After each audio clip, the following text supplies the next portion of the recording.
बिस्मिल्लाहिर्रहमानिर्रहीम। अस्सलामुअलैकुम।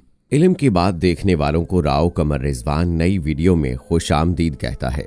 दोस्तों, कब्र के अजाब के मुतालिक हम बहुत सी कहानियां और वाकयात सुनते हैं, लेकिन आज जो वाकया आपके सामने पेश किया जाएगा एक ऐसी खातून के मुतालिक है जो सऊदी अरब में रहा करती थी, और जब उसका इंतकाल हुआ तो गुस्ल देते वक्त लोगों ने ऐसे मनाजिर देखे कि लोगों की चीखें निकल गई। ये खातून क्या करती थी और इसकी सारी जिंदगी कैसे गुजरी और फिर इसकी आखिरत का सफर कैसा था, आज की वीडियो में आपको तफसील से आगाह किया जाएगा। लिहाजा इस वीडियो को आखिर तक जरूर देखिएगा। आगे बढ़ने से पहले आपसे गुजारिश है कि अगर आपने अभी तक हमारा चैनल इल्म की बात सब्सक्राइब नहीं किया है तो अभी कर ले। साथ में लगे बेल आइकन को जरूर प्रेस कीजिएगा ताकि लेटेस्ट अपलोड होने वाली हमारी वीडियोस का नोटिफिकेशन आपको बर वक्त मिलता रहे। वीडियो को लाइक करें, शेयर करें अपने दोस्तों के साथ और कमेंट सेक्शन में अपनी राय का इजहार जरूर कीजिएगा। दोस्तों, ये वाकया सऊदी अरब में रहने वाले एक ऐसे शख्स ने बताया जो कि मैयत को गुस्ल देने का काम किया करता था। ये शख्स आज से 20 बरस पहले पाकिस्तान से सऊदी अरब आया था और फिर वहीं का होकर रह गया था। वो बताता है कि मैंने अपनी सारी जिंदगी मैयत को गुस्ल देने का काम किया। अपने इस काम के शुरू में तो मैं इस काम का मुआवजा लिया करता था, लेकिन बाद अज़ा मैंने मुआवजा लेना बंद कर दिया, और इसकी वजह यह थी कि मैं ये समझता था कि ये खिदमत खलक है और अल्लाह रब्बुल आलमीन ने इस खास काम के लिए मुझे चुन लिया है, लिहाजा इसका अजर मैं अपने रब से आखिरत में लूंगा। इसके बाद से उसने पैसे लेने से इनकार करना शुरू कर दिया और अब ज्यादा से ज्यादा लोग उसे अपनी मैयत को गुस्ल देने के लिए बुलाने लगे। इसकी वजह यह थी कि वो अब पैसे नहीं लेता था और हर मैयत को अपने घर की मैयत समझता और इंतहाई मोहब्बत के साथ और तमाम शरई असूलों को पूरा करते हुए मैयत को गुस्ल दिया करता था, और यही उसकी शोहरत की वजह बनी। और इसी काम के बायस उसकी नौकरी में बरकत हुई और अल्लाह ने उसको काफी अच्छी नौकरी भी दे दी। इसके बावजूद उसने मैयत को गुस्ल देने का काम ना छोड़ा। उस लड़के का नाम रहीम है। रहीम बताता है कि जब मैं अपने इस काम के दौरान लोगों की मैयतों को गुस्ल दिया करता तो कई तरह के वाकयात और अजीबो गरीब मामलात मेरे सामने आया करते थे, लेकिन एक रोज जो मामला मैंने उस सऊदी खातून के मुतालिक देखा वो शायद मैंने 30 बरस में कभी नहीं देखा था। वो बताता है कि जुमे के रोज हमें अपनी नौकरी से छुट्टी हुआ करती थी तो मैं अपने घर पर मौजूद होता था। मेरे घर पर एक लड़के ने आकर दस्तक दी और कहा, मेरे साथ फौरी तौर पर चलिए, एक मैयत को गुस्ल देना है और बाद-ए-ज़ा उसकी नमाज जनाजा अदा करनी है। रहीम बताता है कि मैं फौरी तौर पर घर से निकला और उस लड़के के साथ चलने लगा। कुछ दूर जाकर ये लड़का एक घर में दाखिल हुआ तो मैंने ये देखा कि उस घर में कोई भी नहीं है और ये मालूम नहीं होता कि यहाँ पर कोई फौतगी हुई है, क्योंकि लोगों का रश भी नहीं था। एक कमरे की तरफ इशारा करते हुए उस लड़के ने कहा कि उस कमरे में उस खातून की मैयत है जिसे गुस्ल देना है। रहीम कहता है कि मैंने फौरी तौर पर उसे कहा कि क्या तुम नहीं जानते कि शरई तौर पर किसी मर्द के लिए ये जायज नहीं कि वो किसी खातून को गुस्ल दे, लिहाजा इसके लिए किसी ऐसी खातून का इंतजाम किया जाए जो गुस्ल दे।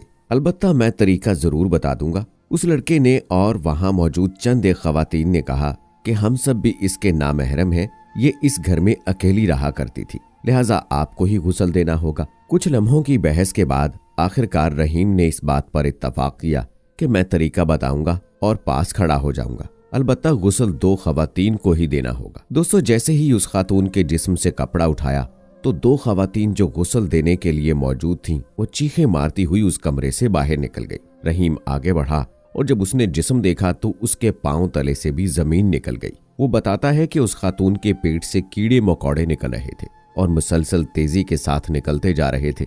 मैंने फौरन उन खवातीन को बुलाने की कोशिश की कि आकर गुस्ल दिया जाए, लेकिन उन्होंने इनकार कर दिया। तो बाअमरे मजबूरी मुझे ही गुस्ल देना पड़ा, और जब मैं गुस्ल दे रहा था तो वो कीड़े जिस्म से निकलकर मेरे पांव से मेरे जिस्म पर चढ़ रहे थे। लिहाजा मैंने फौरी तौर पर गुस्ल दिया और उसके बाद जनाजा पढ़ने के लिए उसे ले जाया गया, और फिर जब कब्र में उतारा गया तो उस खातून का मुंह किबला रुख करते तो उसका मुंह फिर जाता।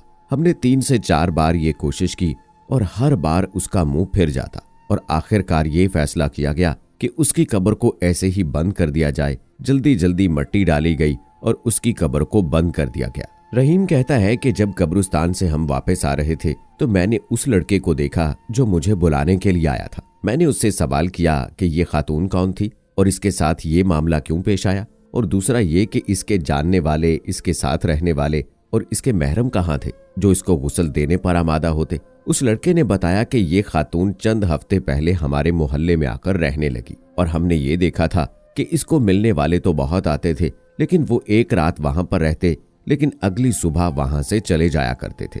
जिस पर हमें ये पता चला कि ये खातून अपना जिस्म बेचती है, ये जानिया है और ये जना का धंधा करती है। इसके बायस इसको इसके घर वालों ने और इसके रिश्तेदारों ने अपने इलाके से निकाल दिया था और फिर कोई भी मिलने वाला नहीं आता था।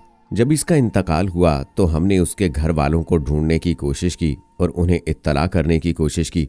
कुछ लोग जो इसको जानने वाले मिले तो उन्होंने इनकार कर दिया और कहा इसको दफन कर दिया जाए या इसकी लाश को किसी कूड़ेदान में डाल दिया जाए।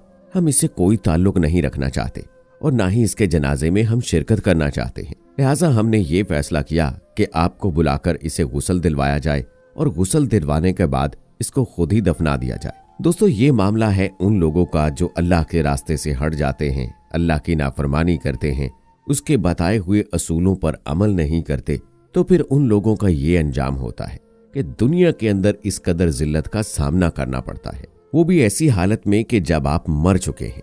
दुनिया आपकी इस बदतरीन हालत को देख रही है, लेकिन ना तो आप बोल सकते हैं और ना ही जवाब दे सकते हैं। तो अंदाजा कीजिए कि आखिरत में ऐसे लोगों पर कितना सख्त अजाब आएगा। और फिर खास तौर पर इस जनाकारी के मुतालिक अल्लाह के रसूल सल्लल्लाहु अलैहि वसल्लम ने फरमाया कि तुम मुझे 2 चीजों की जमानत दे दो तो मैं तुम्हें जन्नत की जमानत देता हूँ। वो 2 चीजें क्या थीं? अल्लाह के रसूल सल्लल्लाहु अलैहि वसल्लम ने फरमाया कि 2 जबड़ों के दरमियान जो चीज है उसकी जमानत और 2 टांगों के दरमियान जो है उसकी जमानत दे दो, यानी अपनी जुबान की और अपने नफ्स की। इन पर कंट्रोल कर लिया जाए और इन्हें अल्लाह के हुक्म के मुताबिक इस्तेमाल किया जाए तो अल्लाह के प्यारे रसूल सल्लल्लाहु अलैहि वसल्लम ने खुद फरमाया कि मैं तुम्हें जन्नत की बशारत देता हूँ। तो दोस्तों, जरूरी ये है कि अल्लाह के हुक्म पर अल्लाह के नबी सल्लल्लाहु अलैहि वसल्लम के उसवा हसना के मुताबिक जिंदगी गुजारी जाए, तो ये दुनिया भी रोशन हो जाएगी और आखिरत के अंदर भी अल्लाह की तरफ से ऐसे इनाम व इकराम अता किए जाएंगे